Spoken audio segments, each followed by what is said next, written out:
চলে যাব এখান থেকে, কেউ থাকবে না। যিনি থাকার উনিই যখন থাকেন নাই, কারো কাছে মালাকুল মউত অনুমতি নিয়ে আসে নাই, আসবে না। শুধু একজন মুহাম্মদুর রাসূলুল্লাহ সাল্লাল্লাহু আলাইহি ওয়াসাল্লামের কাছে মালাকুল মউত যখন আসছেন, তো আল্লাহ বলছে বন্ধুর কাছে অনুমতি নিয়ে ঢুকবে। অনুমতি দিলে ঢুকবে, নাইলে ফিরে আসবে।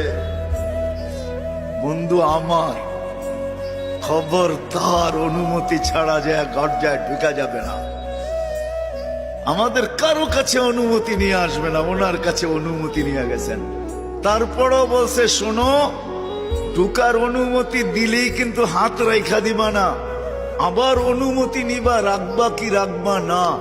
বন্ধু যদি হ্যাঁ বলে তো রাইখো, যদি না বলে তো চলে আইসো। না বন্ধু আমার। কার বন্ধু? হ্যাঁ, কার বন্ধু? হাবিবুল্লাহ।